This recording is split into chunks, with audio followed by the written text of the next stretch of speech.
কেরানীগঞ্জের আগানগর ইউনিয়ন ৪ নং ওয়ার্ড যুবদল কর্মী সভা ও সদস্য সংগ্রহ সভা অনুষ্ঠিত হয়েছে। গতকাল রবিবার রাত ৭টায় আগানগর ৪ নং ওয়ার্ড বেড়িবাঁধ এলাকায় এই সভা অনুষ্ঠিত হয়। আগানগর ইউনিয়ন যুবদলের সভাপতি আরমানুল্লাহ ডাবলুর সভাপতিত্বে ও আগানগর ইউনিয়ন যুবদলের সাধারণ সম্পাদক হাবিবুল হাসান সনির সঞ্চালনায় সভায় প্রধান অতিথি হিসেবে উপস্থিত ছিলেন কেরানীগঞ্জ উপজেলা দক্ষিণ শাখা যুবদলের যুগ্ম আহ্বায়ক আবু জাহিদ মামুন। এছাড়া আরও উপস্থিত ছিলেন আগানগর ইউনিয়ন ৪ নং যুবদলের সভাপতি ইমরান শেখ এবং পারভেজ হাসান তরিক সহ আরও নেতাকর্মী।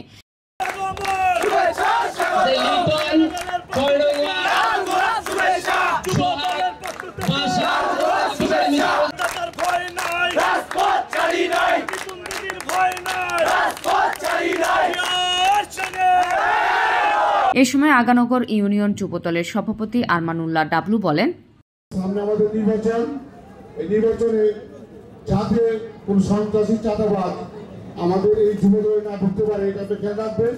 যাতে যাতে ভোট দিতে যাতে কোনো যুবদলের একটা বদনাম না হয় যে কাকে নিয়ে আসছেন সেখানে সন্ত্রাস চাঁদাবাজ, যা সন্ত্রাস চাঁদাবাজ যাতে আমাদের দলে না ঢুকতে পারে এবং আওয়ামী লীগের কোন লোক যা সন্ত্রাস চাঁদাবাজি করছে যাতে না ঢুকতে পারে এটা খেয়াল রাখবেন। এলাকাটা হলো ব্যবসায়িক এলাকা, ব্যবসায়িক এলাকায় যাতে কোনো বিশৃঙ্খলা না হয়, দোকানদারা কোনো চাঁদাবাজি না হয়, যাতে আমাদের যুবদলের কোনো কর্মী যাতে আমরা না শুনি যে কোনো দোকানের চাঁদা চাইছে। আপনারা দেখবেন প্রত্যেকটা মার্কেটে আপনি খেয়াল রাখবেন যাতে আমাদের ব্যবসায়ীরা কোনো ক্ষতিগ্রস্ত না হয়, এটাও সবাই খেয়াল রাখবেন। প্রধান অতিথি কেরানীগঞ্জ উপজেলা দক্ষিণ থানা যুবদলের যুগ্ম আহ্বায়ক আবু জাহিদ মামুন বলেন, আগস্ট এই সরকারের পতনের মাধ্যমে দেশ দ্বিতীয়বারের মতন স্বাধীন হয়েছে। এই স্বাধীন হওয়ার কারণে আজকে আমরা এই মুক্তভাবে আমরা এখানে আজকে কর্মী সভা করতে পারতেছি। বিগত স্বৈরাচারী শাসন সরকারের আমলে আপনারা দেখেছেন আমরা আমাদের দলীয় কোনো প্রোগ্রাম, জাতীয় কোনো প্রোগ্রাম এই এলাকায় করতে পারিনি, করতে দেওয়া হয় নাই। তারপরও